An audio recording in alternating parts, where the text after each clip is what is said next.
Salmo de número 20, verso de número 3 apenas. Lembra-se de todas as tuas ofertas e aceite a tua oferta queimada. Lembre-se ele de todas as suas ofertas e aceite os seus holocaustos. Amém? Glória a Deus. Esse texto é só base daquilo que eu quero comunicar essa noite. E você pode deixar aberto aí de uma vez, Malaquias capítulo 1. Esse é só uma base daquilo que vamos falar. Davi está dizendo a Deus o seguinte: Senhor, lembre-se das ofertas, aceite os sacrifícios, os holocaustos, aceite aquilo que eu queimo diante do Senhor. Davi está dizendo assim: Deus, tudo aquilo que eu tenho feito ao Senhor, tudo aquilo que eu tenho entregue diante do teu altar, eu não desejo que isso seja em vão. Eu não desejo que aquilo que eu entrego ao Senhor seja algo que não seja aprazível ao Senhor. Eu não desejo que aquilo que eu entrego ao Senhor seja desprezível ao Senhor. É como se Davi estivesse dizendo um português bem claro assim: eu não quero perder tempo. Eu não quero fazer algo que diante do Senhor não seja proveitoso. Nós tínhamos algumas definições e alguns jargões que hoje nós falamos pouco, mas antigamente se dizia muito isso, né? Deus receber aquilo que fazemos como um cheiro agradável, um cheiro suave diante do Senhor, diante das narinas do Senhor. Nós usamos essa linguagem, né? Que a gente fala que é uma linguagem antropomórfica para falar de Deus. E a gente tinha muito essa ideia de falar e de recitar ao Senhor aquilo que nós estamos fazendo, a fim de que seja agradável a Deus.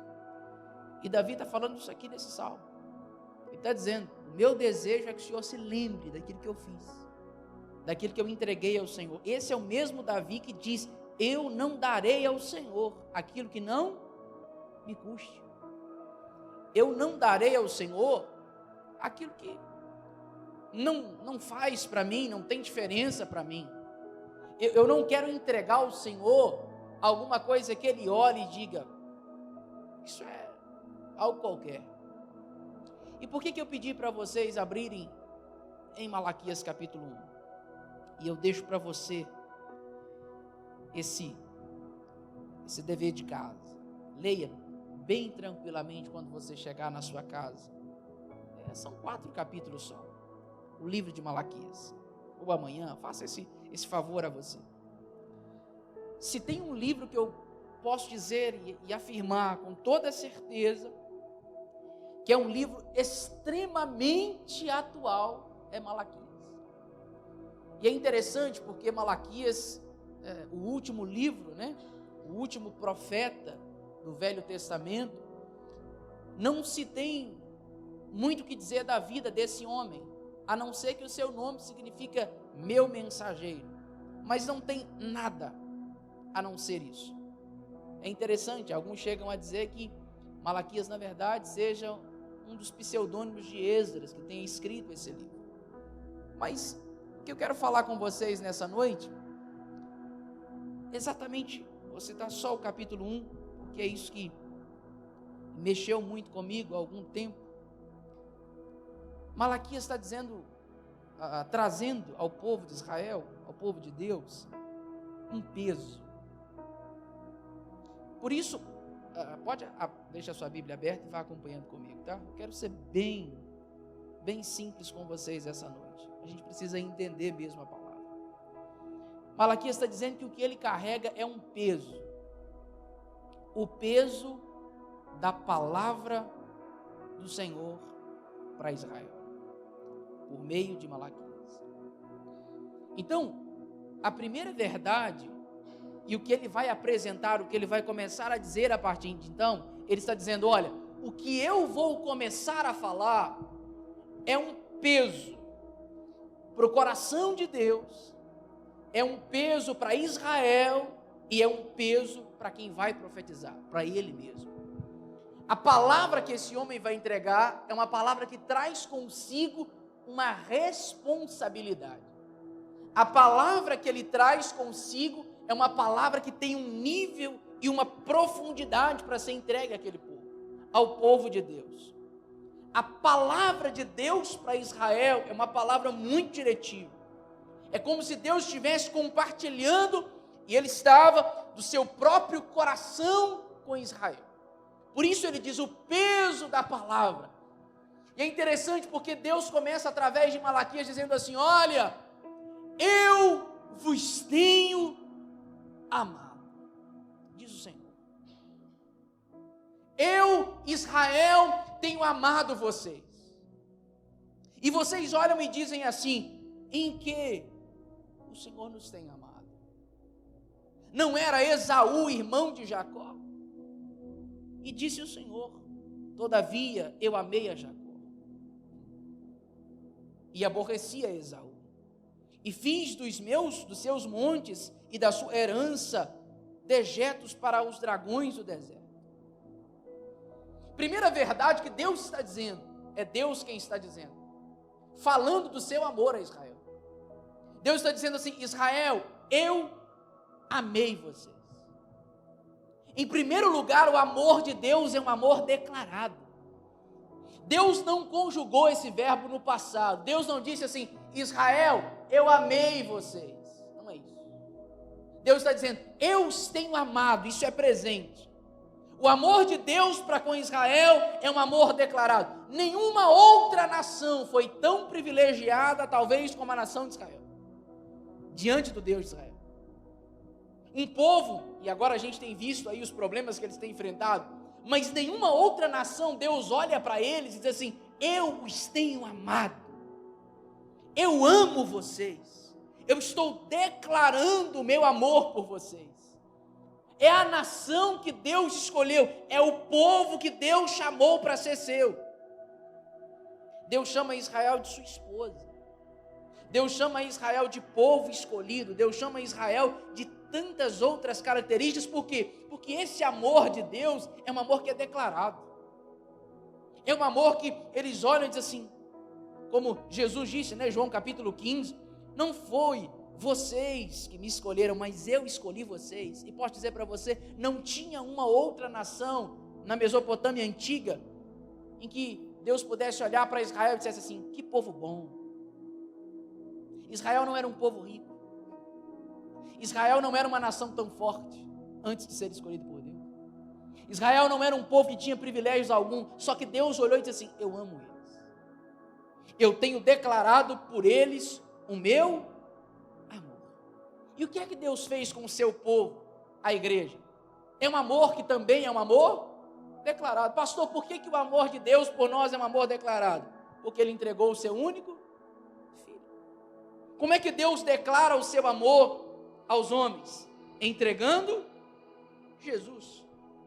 E aí Deus está dizendo assim, eu declaro por vocês o meu amor. Só que Israel olha para Deus e diz assim, Deus, em que? Em que o Senhor tem nos amado? Primeiro Deus está declarando o seu amor, e está dizendo assim, Israel, vocês são um povo amado. E eu posso dizer para você, irmão, quem é que nunca disse assim, será que o Senhor me ama? Quem é que nunca pegou exatamente essa primeira expressão e disse assim, Deus, o Senhor não me ama, é coisa? Sabe o que Israel está fazendo? Questionando o amor de Deus. Israel está dizendo assim, o Senhor não nos ama absolutamente? Sabe qual que são as duas características de não entender o amor de Deus? Primeiro, insensibilidade. E eles dizem assim: não era Esaú, irmão de Jacó? Primeiro, o amor de Deus é declarado. Segundo, o amor de Deus é questionado. E dentro desse questionamento, nasce primeiro a insensibilidade. Esse povo está olhando para Deus dizendo assim: o Senhor não nos ama coisa alguma. O Senhor escolheu uma parte do teu povo e a outra parte o Senhor aborreceu. O Senhor parece que está dando privilégios a uma parte do seu povo e a outra não. E talvez você olhe e diga assim: essa palavra serve para mim, pastor. A gente olha para Deus muitas vezes assim: Senhor, o Senhor parece que não me ama. O Senhor abençoa A, B, C, todo mundo à minha volta, mas eu parece que nada acontece comigo. A minha vida só retrocede, só volta para trás, só desanda. Cada dia uma prova diferente, cada dia uma luta diferente, e isso vai gerando em nós insensibilidade, vai gerando em nós um afastamento. Parece, a gente pensa que Deus não está ali, que Deus não nos ama, que Deus não nos olha, que Deus não nos vê, e sempre é assim. Só que além desse questionamento do amor de Deus gerar insensibilidade, ele gera ingratidão. Porque muitos de nós não somos plenamente, muitas vezes, satisfeitos nesse amor. E a gente acha que Deus sempre está nos devendo alguma coisa. A gente pensa que Deus sempre precisa fazer mais do que Ele fez. A gente acha que Deus está nos devendo alguma coisa. Por quê? Porque a gente não está plenamente satisfeito na primeira expressão: eu vos tenho amado. Deus, antes de falar, e até aqui está tudo lindo, irmão. Você vai entender por que eu peguei esse texto e Salmo de número 20. Até aqui está tudo maravilhoso. Deus está dizendo assim: eu amo vocês, mas vocês se tornaram um povo insensível e no fim de tudo se tornam um povo ingrato. Por quê? Porque não reconhece aquilo que eu fiz. Parece que Israel se esqueceu de tudo que Deus havia prometido e feito ao longo da sua peregrinação no deserto, ao longo do tempo em que eles estavam clamando no Egito. Parece que eles se esqueceram da promessa que Deus havia feito de torná-los uma nação forte, uma nação grande, uma promessa maravilhosa que Deus fez lá em Gênesis 12 a Abraão. Parece que eles se esqueceram disso. E aí eles estão olhando dizendo assim: não, Deus, o Senhor não pode nos amar. E aí o terceiro de tudo, Deus demonstra esse amor. Deus deixa claro para eles. Primeiro, Deus está dizendo que ama, mas por que é a primeira coisa que Deus fala? Olha o verso de número 6. O filho honra o seu pai. O seu servo honra o seu mestre. Se então eu sou um pai, onde está a minha honra? Se eu sou o mestre, onde está o meu temor? Diz o Senhor dos Exércitos a vós, ó sacerdotes, que desprezais o meu nome, e vós dizeis: em que nós temos desprezado o teu nome? Deus está dizendo para Israel assim: Israel, eu amei vocês, eu amo vocês, vocês são um povo querido, um povo que eu tenho como minha particularidade, um povo que eu tenho como alguém que eu quero por perto. Só que tem uma coisa, Deus está dizendo primeiro, pai. Deus está dizendo assim: Israel, é como se você me chamasse de pai. É como, Israel, se você me chamasse de mestre. Só que como pai você não me honra, como mestre você não me obedece. Israel, você diz ao meu respeito: você é meu pai. Mas Israel, tem uma coisa, você só diz isso, essa é a sua tratativa ao meu respeito. Essa é a maneira como você me chama, mas não é a maneira como você me trata. Você me chama de pai, mas não me trata como. Você me chama de mestre, de senhor, mas não me trata como tal.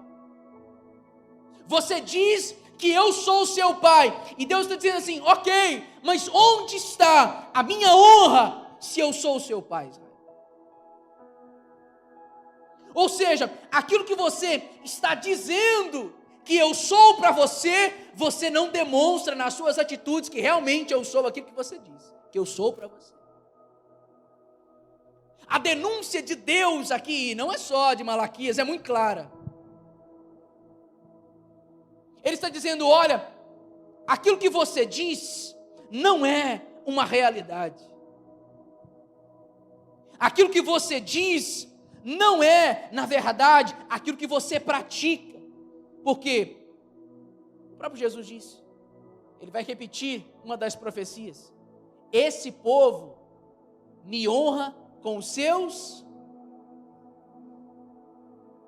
e até aqui tudo bem, mas ele diz, o seu coração está bem longe de mim.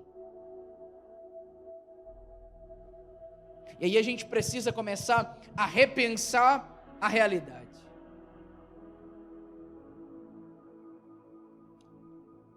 Porque a gente canta que Ele é Pai.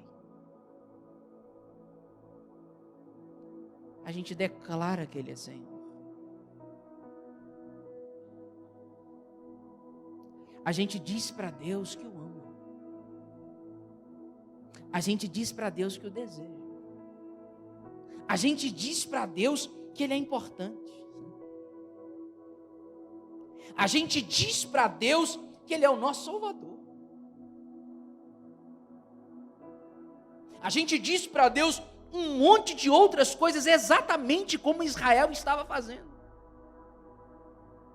Exatamente como Deus estava denunciando a eles. Deus está dizendo, o que está faltando de vocês é tanto honra quanto respeito. Porque enquanto papel de pai, o filho obedece ao pai. Enquanto papel de senhor, o servo obedece, respeita ao seu senhor, as ordens do seu senhor. Deus estava dizendo, Israel, vocês nem me honram e nem me obedecem. Vocês não fazem o que eu digo para vocês fazerem. E o pior de tudo, sabe o que é, irmão? É que Israel olha e fala assim, Deus, como assim? Em que nós temos desprezado o teu nome? Você conhece alguém, desculpe pela força de expressão, que finge de bobo? Já viu aquela conversa que parece que não é com a pessoa? Talvez você não saiba disso, mas você está se fazendo de bobo com Deus. Aí a gente olha e pergunta assim, em que? Em que nós temos desprezado o teu nome? Que história é essa, Deus?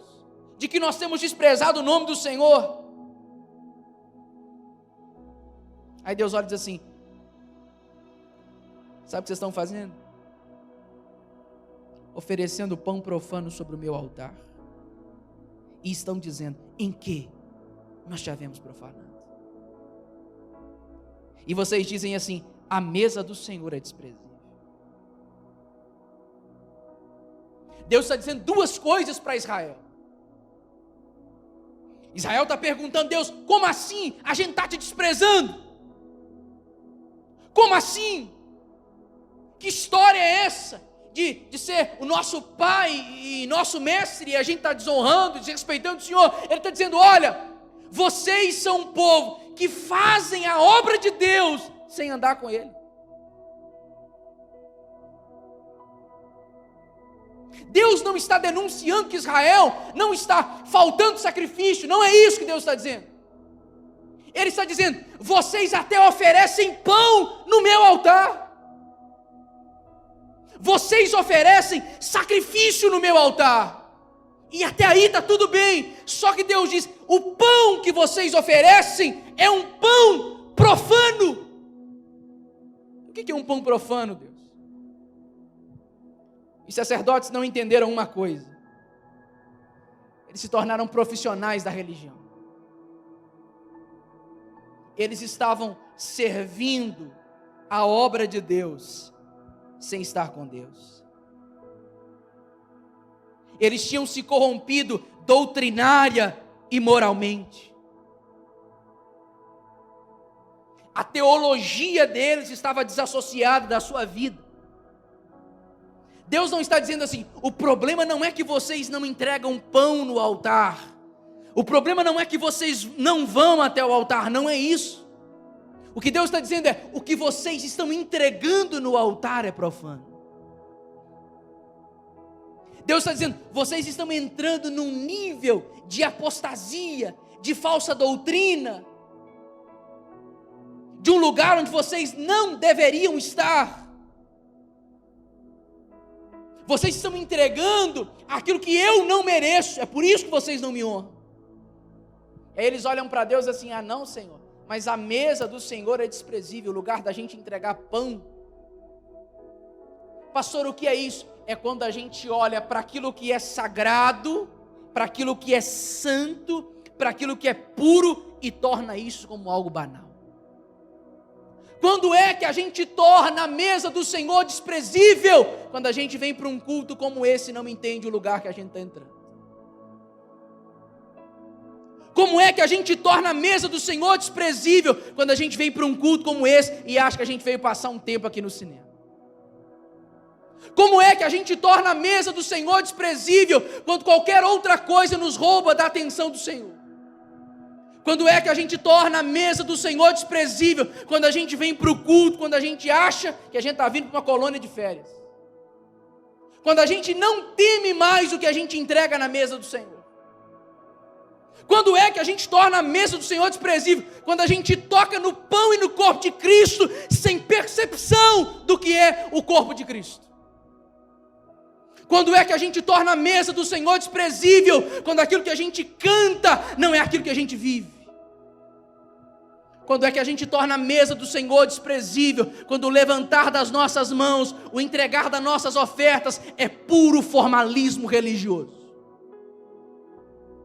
Quando é que a gente torna a mesa do Senhor desprezível?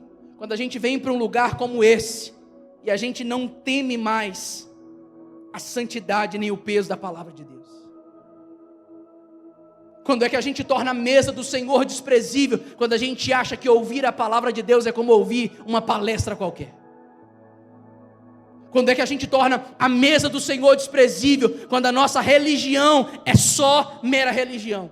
Você sai desse culto ou de qualquer outro culto e permanece a mesma pessoa. Quando é que a mesa do Senhor é desprezível? Quando a palavra não age mais no seu coração. Quando é que a gente torna a mesa do Senhor desprezível? Quando nos falta temor ao entrar na casa de Deus. Pastor, mas é Deus quem está dizendo. Existem dois meros problemas. Quando a gente olha para aquilo que é sagrado e a gente abandona a sacralidade daquilo. Quando a gente olha para Deus e parece que Deus é nosso camarada. Quando a gente olha para Deus e acha que a palavra de Deus não tem mais o peso que ela deveria ter.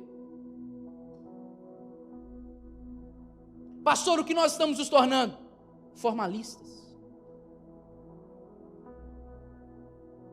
A gente aprendeu como funcionam as coisas e a gente acha que dá conta de fazer. Sem a presença de Deus, sem o temor de Deus, sem o Espírito Santo. A gente anota na nossa agenda: quinta-feira tem culto, eu tenho que estar lá. Sábado tem culto, eu tenho que estar lá. Domingo tem culto, eu tenho que estar lá. Não posso esquecer. Eu tenho que pagar o meu dízimo, a minha oferta. Eu tenho que ir bem vestidinho para eu parecer um samaritano. Eu tenho que colocar a melhor roupa que eu tenho, porque afinal de contas vou para o culto, né? Deus não está denunciando a falta de fazer daquele povo. Deus não diz para ele assim: vocês não oferecem pão no meu altar. Não é isso que Deus diz. O problema não é oferecer pão, é oferecer pão profano. O problema é o quê? A falta de consciência daquilo que se entrega diante de Deus. A gente acha, e por isso que eu digo sempre aqui, não vou deixar de dizer, nenhum culto é a mesma coisa. Pastor, eu gosto de ir no sábado. Eu gosto de ir no domingo só. Outro dia eu não gosto. Por quê? Você saiu da sua casa para quê? Você veio fazer o que aqui essa noite? Sabe qual que é o grande perigo que Malaquias está denunciando? E isso é muito pesado, por isso ele está dizendo desde o começo, o peso da palavra do Senhor. É que tem muita gente praticando o mal sem perceber. É que tem muita gente fazendo aquilo que Deus reprova e não está percebendo que aquilo que está fazendo Deus está reprovando. Eles estão profanando a mesa do Senhor e não estão percebendo. Eles estão fazendo tudo errado e não estão percebendo. Lembra de Davi? Quando vai trazer de volta a arca do Senhor? Deus deu uma direção desde o começo. A arca de Deus tem que ser levada nos ombros dos levitas. Deus havia dito isso. Davi quer fazer graça e faz o quê? Vamos colocar nos carros de boi novo. Não tem problema não. E a Bíblia diz que eles colocam lá a arca, né? Nos carros de boi novo. Até aí está tudo beleza. Poxa, a gente teve uma ideia mirabolante agora, vamos fazer algo diferente. E está levando, e está dançando, está levando, está dançando, fazendo a coisa errada e celebrando. Fazendo a coisa errada e achando que Deus está se agradando daquilo. Como se não tivesse nenhum problema. Até usar, tocar na arca e morrer. E Davi perceber, a gente fez o que não deveria fazer. Quando é que tem gente que vai perceber que errou, pastor? Só quando morre. Pastor, o que é isso? Porque é que você acha que Paulo, quando fala da mesa do Senhor, em 1 Coríntios 11, ele diz, cuidado, por isso há entre vós muitos fracos e doentes, e não poucos os que dormem. Você sabe o que é dormir ali? Não é dormir. Aquilo é um eufemismo para falar da morte. Esse povo está fazendo tudo errado. E super tranquilo.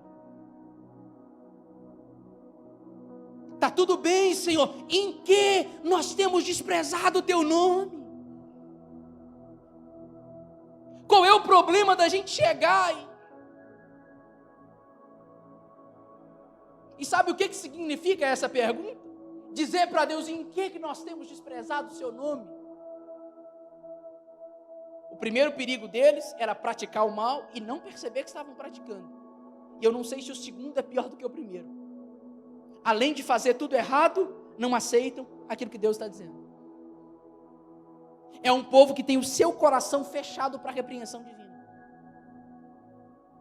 É um povo que você prega quinta, sábado e domingo nessa igreja, que falar mal dos outros é pecado. Na segunda, ele fala mal.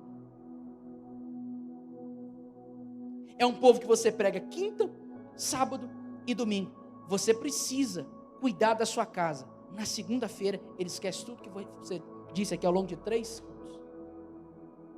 É um povo que você prega quinta, sábado e domingo. Ame o seu irmão. Seja generoso com ele. Abrace. Ore por ele. Interceda por ele. Na segunda-feira ele faz totalmente o contrário. Não, e eu não estou dizendo especificamente só de mim e de você, não. Porque a gente está nessa. Pastor, o que é isso? Malaquias é um reflexo da igreja hoje. A gente cantou aqui, né? Porque pararam de falar, acham que Cristo não vai mais. E aí, irmão, sabe o que pesa para mim? É que a gente está querendo falar de coisas profundas e eu preciso pregar, pastor Arthur, pastor Célio precisa pregar aquilo que é básico do evangelho, não é nada profundo, não, é básico. A gente precisa ensinar coisas simples e a gente querendo falar de profundidade. Por quê? Porque a gente olha para Deus e pergunta para Deus: em que nós temos desprezado a sua mesa, Senhor? Deus, qual é o erro que eu tenho cometido que eu mesmo não tenho percebido isso? Como assim, Senhor?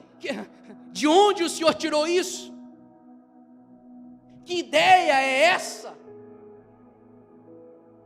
Como assim? Eu desprezava a mesa do Senhor? Não, o Senhor errou o endereço. A profecia não é para mim. A palavra, a gente sempre é assim, né? Quando a palavra confronta, ela é sempre para o próximo, nunca para a gente. É ou não é? Se Deus está tratando juízo sobre o outro, misericórdia sobre mim. Guerra sobre o outro, paz sobre mim. Lembra de Caim? Abel? Sabe o que é que Deus disse sobre Caim e também sobre Abel? A Bíblia diz que Deus rejeitou a Caim e a sua oferta. Deus rejeitou a Caim e a sua oferta. Por que Deus fez isso, pastor? Verso 8. Primeiro Deus está falando que a mesa é desprezível. Eles estão falando que a mesa é desprezível.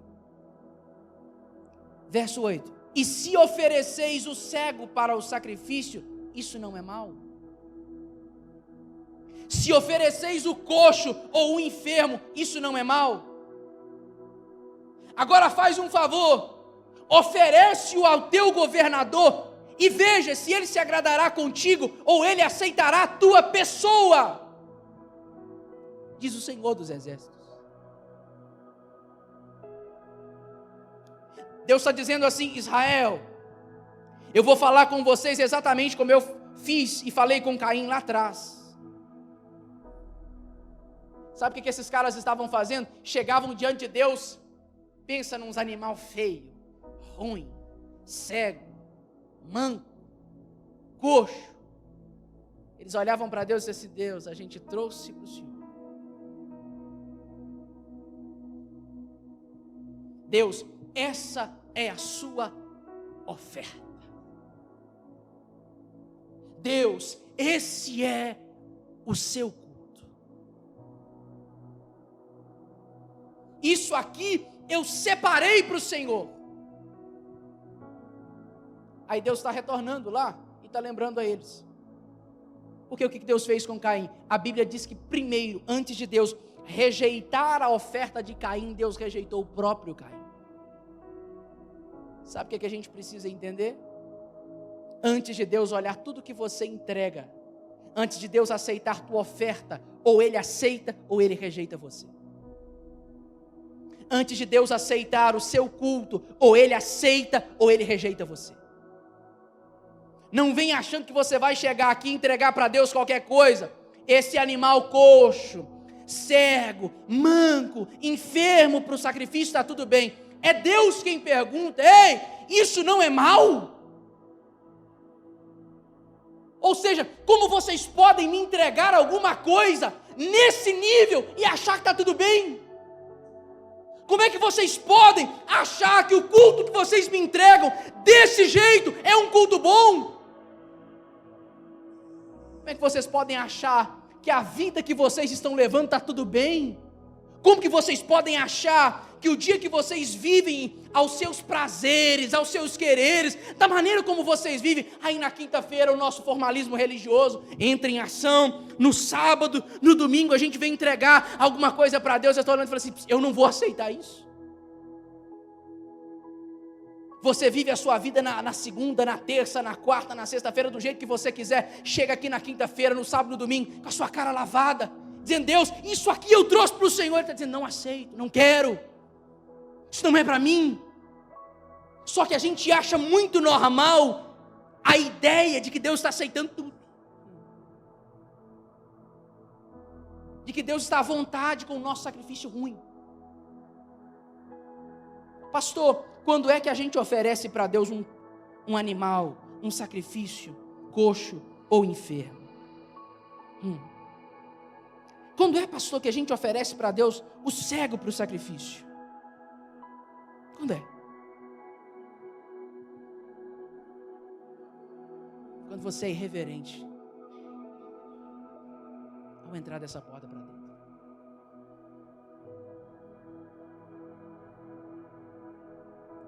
Quando é que a gente oferece para Deus o cego, o coxo, o enfermo para o sacrifício?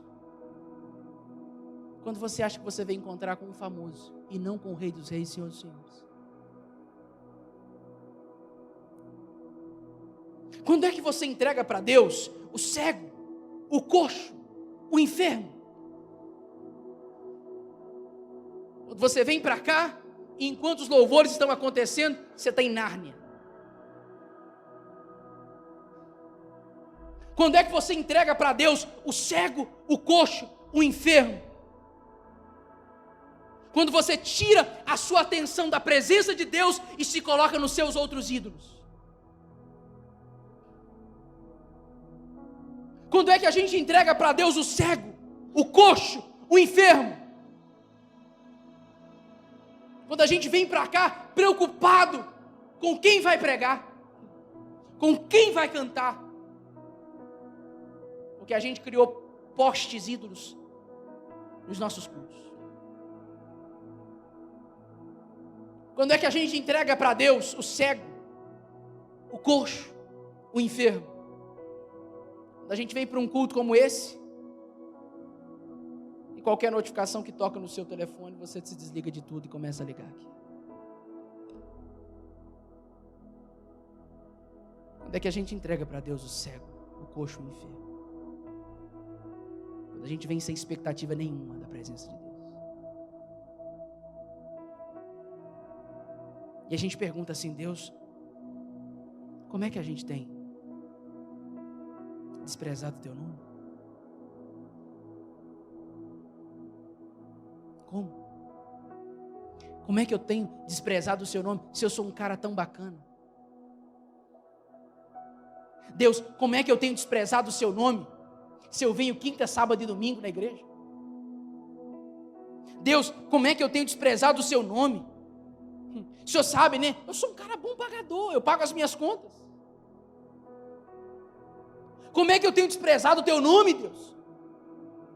Como que eu tenho transformado a sua mesa, a mesa do Senhor, em profana, em desprezível? Agora o pior de tudo, sabe o que é? É quando Deus olha para Israel e diz assim, Israel, faz um favor para mim.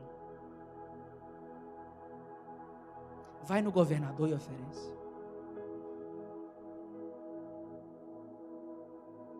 Israel, faz um favor para você mesmo. Está vendo isso que você trouxe aqui para mim? Está vendo, Israel?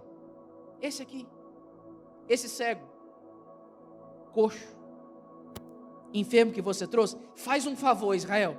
Vai diante de uma autoridade, entrega para ela. Pastor, contextualiza? Claro. Deus está dizendo assim, isso que você trouxe para mim, você teria coragem de trazer, se fosse um famoso aqui?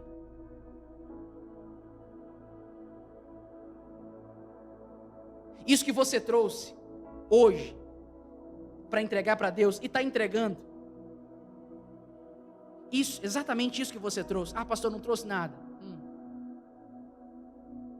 Isso, exatamente isso. Deus está falando assim, pega isso que você trouxe e pensa que no meu lugar, quem está ali é uma autoridade. Você teria coragem de dizer que isso que você chama de culto, você entregaria a outra pessoa? Isso que você chama de devoção, você entregaria a outra pessoa? Isso que você chama de amor, você entregaria a outra pessoa?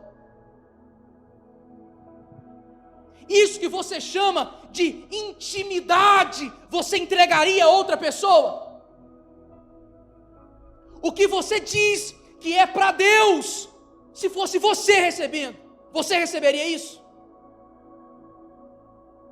Em primeiro plano, como eu disse, se Deus rejeitou a sua vida, a sua oferta também será rejeitada. Será que o que a gente está entregando para Deus, a gente tem realmente certeza de que Deus está merecendo isso?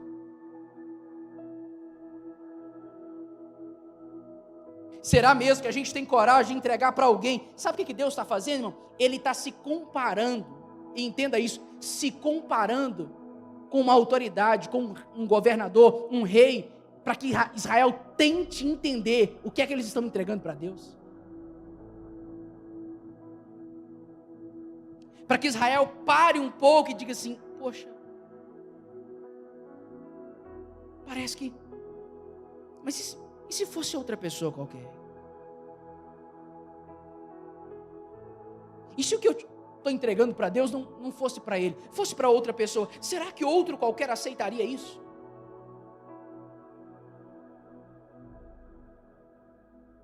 E Deus não está dizendo só de formalismo, não. Deus não está dizendo só daquilo que Israel achava que era bom, não era isso, não. Não. Deus está deixando claro para eles, percebam isso, não só a sua oferta, mas se eu estou agradando de vocês, da sua pessoa. Se Deus está olhando para nós, está agradando da nossa vida.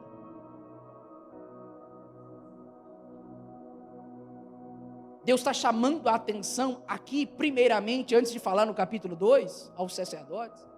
Deus está trazendo a ideia do povo, a clareza para eles do que eles estão fazendo.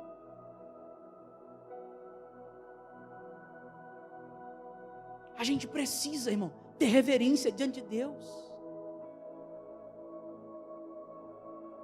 A gente não pode achar que a gente está se encontrando com Deus como se estivesse se encontrando com outra pessoa. Nós não podemos entrar aqui ou em qualquer lugar, porque parece que os crentes eles têm um problema. Qual é o problema, pastor?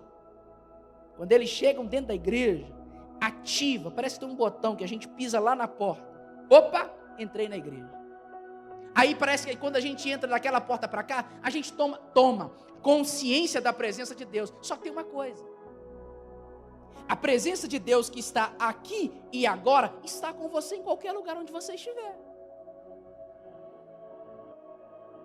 A presença de Deus que você sente enquanto canta os louvores, enquanto oferta ao Senhor e ouve a palavra, é exatamente a mesma presença que está lá com você em qualquer lugar onde você estiver, fazendo qualquer coisa que você esteja fazendo.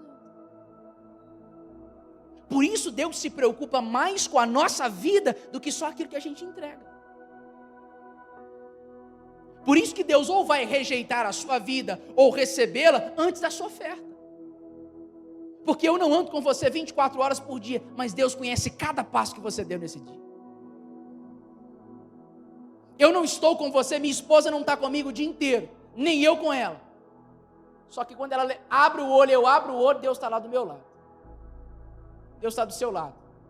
Aí por isso que Deus sabe que quando a gente entra daquela porta para cá, Deus sabe quem são os verdadeiros e não são. Deus sabe quem são os fariseus do culto e não são. Deus sabe exatamente, conhece a minha e a sua intenção ao entrar aqui essa noite. Pastor, eu vim para o culto que eu gosto do louvor da igreja, a galera toca bem. Eu choro, pastor, me arrepio. Pastor, eu gosto de ouvir o senhor falar porque, não sei, as suas palavras são, eu gosto. Só que a gente precisa entender que a mesa não é minha, a mesa é do Senhor. De que o culto não é para nenhuma personalidade que assume esse culto. Quem vai desprezar ao receber o que você faz não sou eu, é Deus. E o que a gente precisa? Consciência. Consciência de que entregar algo para Deus não é brincadeira. Por quê, pastor? Porque Deus disse assim no verso 9: e agora eu suplico. Eu pedi a Deus que Ele seja gracioso conosco. Eu pedi a Deus que Ele seja gracioso conosco. E isso tem sido por vosso meio. Será que Deus vai considerar a vossa pessoa? Deus vai olhar para nós e vai se atentar. Sabe, isso é expressão de graça. Sabe por quê, irmão? Porque eu dizia isso hoje ou ontem. Se não fosse a graça de Deus, todos nós estaríamos fulminados. Se não fosse a graça de Deus, a gente não passava daquela porta para dentro. Se não fosse a graça de Deus, nenhum de nós estaríamos aqui. Pastor, mas você não pode falar isso, você cresceu na igreja. Exatamente, seria o primeiro a ser fulminado. Aí Deus está dizendo: olha, eu suplico que Ele seja gracioso conosco. Que Deus olhe para nós com expressão de graça e de misericórdia. Que Deus tenha misericórdia de nós. Do que a gente entrega para Deus, ou diz que entrega a Deus, ou diz que ama a Deus, ou diz que se importa com Deus. Ele olha e diz assim, no verso 10: quem há entre vós que fecha as portas por nada, e nem faz acender o fogo no meu altar, por nada? Eu não tenho prazer em vós, diz o Senhor dos Exércitos, nem aceitarei a oferta da vossa mão. Sabe o que Deus está dizendo? Sabe o que o Senhor está dizendo aqui? Deus está olhando para Israel dizendo assim: eu prefiro que vocês fechem a porta da igreja do que me entreguem isso.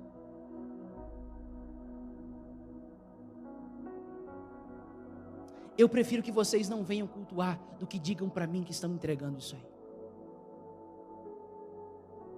Não há quem feche a porta por nada.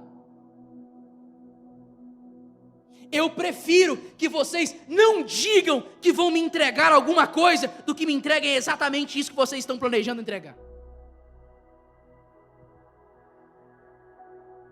Eu prefiro que vocês tenham vergonha de dizer e de trazer para mim o cego, o coxo e o enfermo. Eu prefiro que vocês nem venham na porta, nem cheguem lá, do que me entreguem isso. Eu prefiro.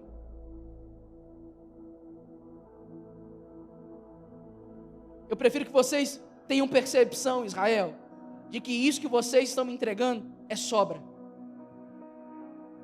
não é primícia.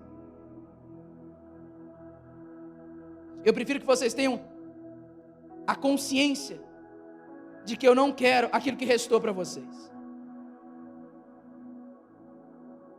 Eu não quero que vocês me entreguem 1h30 do seu relógio. E olhe lá se for 1h30. Eu não quero isso. Sabe quando a gente finge para a gente mesmo que está tudo certo? Sabe a hora que a gente olha para Deus e acha que Deus está passando pano para tudo que a gente está fazendo? Que acha, que pensa que Deus está gostando? Cara, que bacana. Deus está dizendo para a gente claramente: olha, é melhor você não oferecer isso do que oferecer em vão.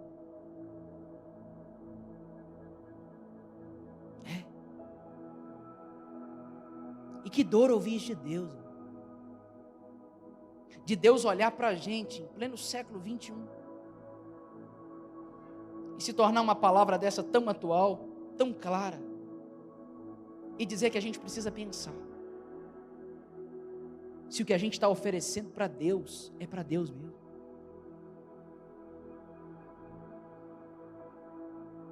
Deus dizer para a gente: toma cuidado antes de você colocar essa roupinha bonita, essa maquiagem toda, pentear esse cabelo, arrumar, se produzir, e você chegar aqui e eu olhar e falar assim: não quero isso. Eu não tenho prazer na oferta da sua mão.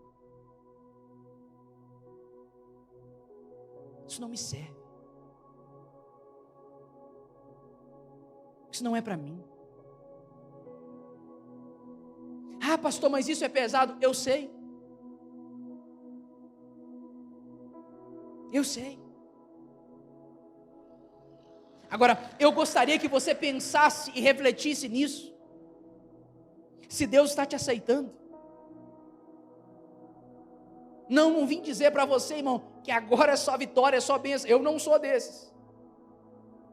Não nasci para ser coach, não nasci. Pense bem. Você está vindo para cá, para esse lugar, para quê?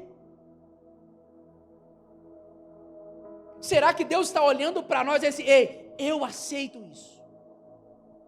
Não há uma via intermediária, não há, irmão, não há.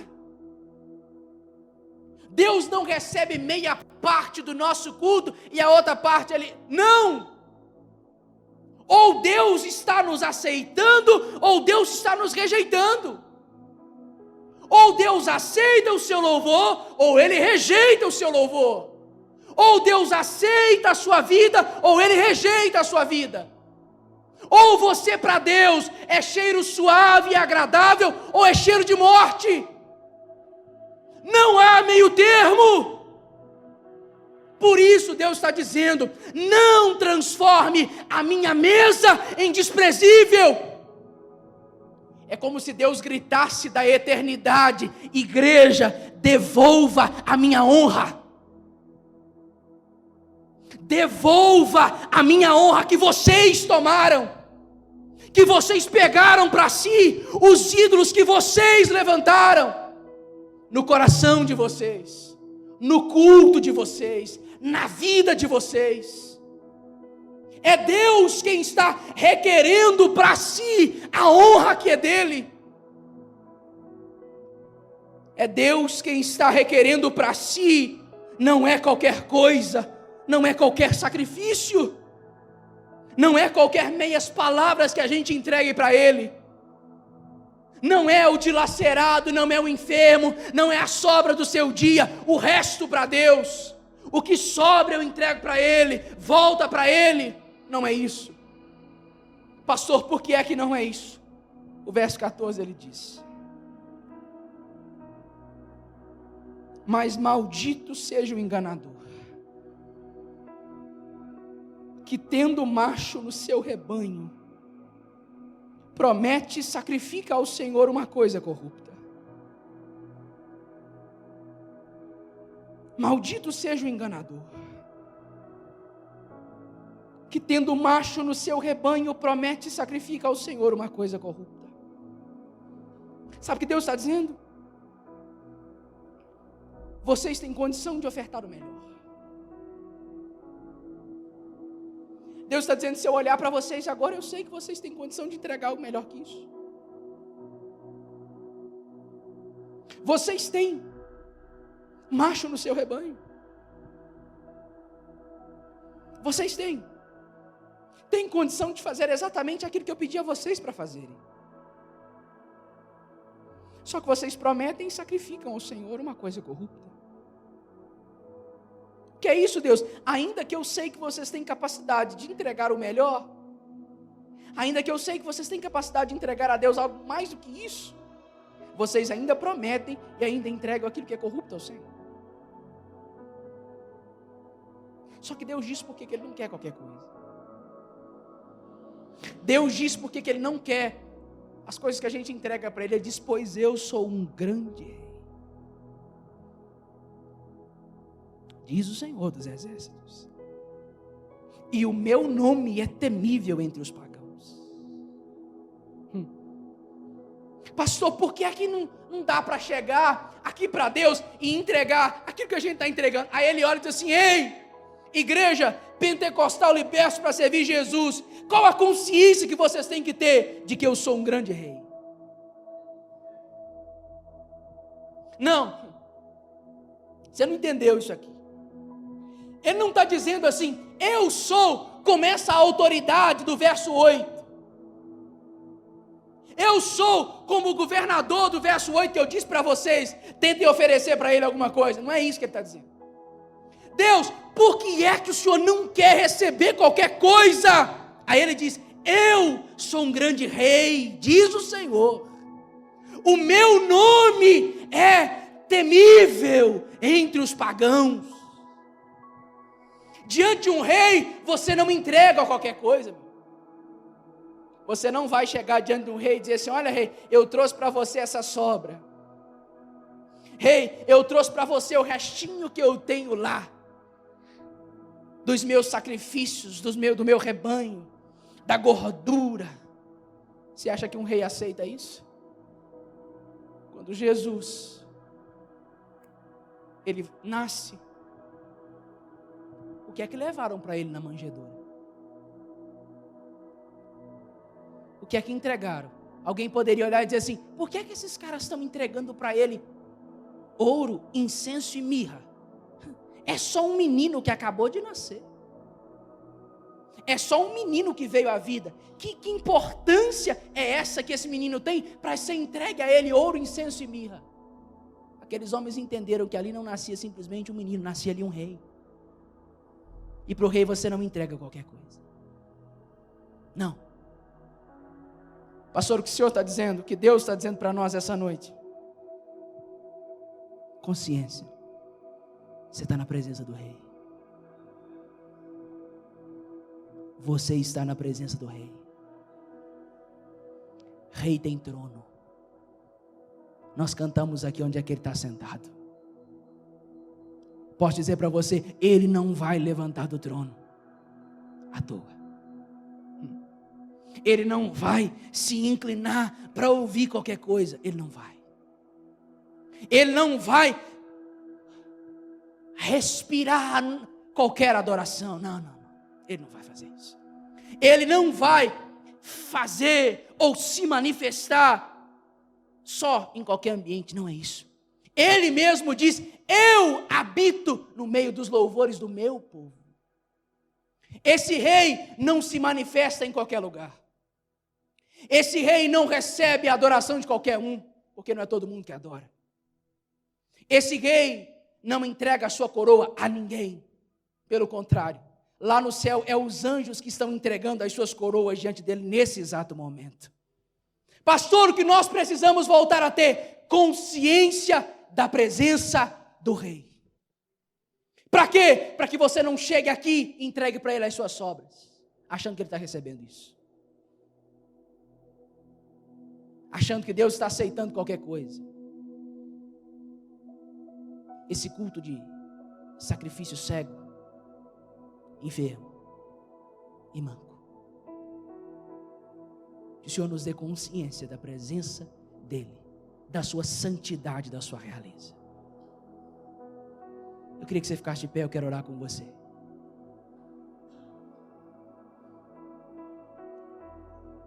Curve a sua cabeça.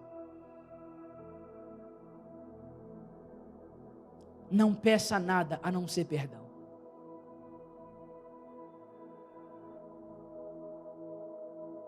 Não peça nada a não ser graça e misericórdia. Por quê, pastor? Porque talvez você entrou exatamente como Malaquias capítulo 1 aqui essa noite. Senhor, em nome de Jesus,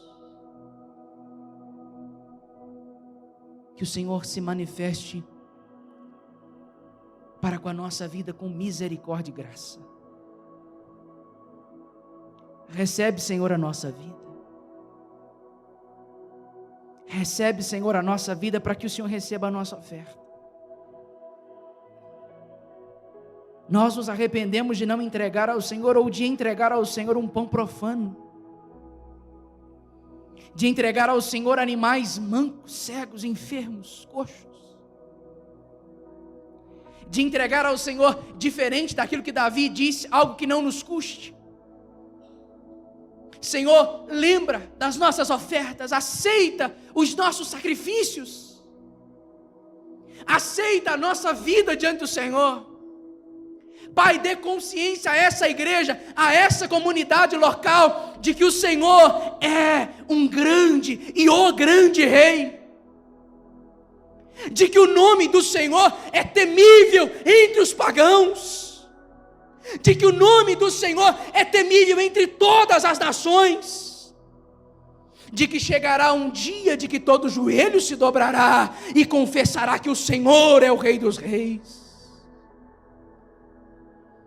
Tem misericórdia de nós, Senhor. Tem misericórdia daquilo que nós entregamos ao Senhor. Nós nos arrependemos por não entregar ou não viver como deveríamos viver, Jesus. Que o Senhor nos dê consciência da presença do grande Rei. Que o Senhor nos dê consciência para que a gente entre daquelas portas para dentro e viva e entregue uma realidade ao Senhor. Sê gracioso conosco. Sê gracioso conosco. Ó Jesus, sê gracioso conosco. Em nome de Jesus. Em nome de Jesus. Por amor do teu nome.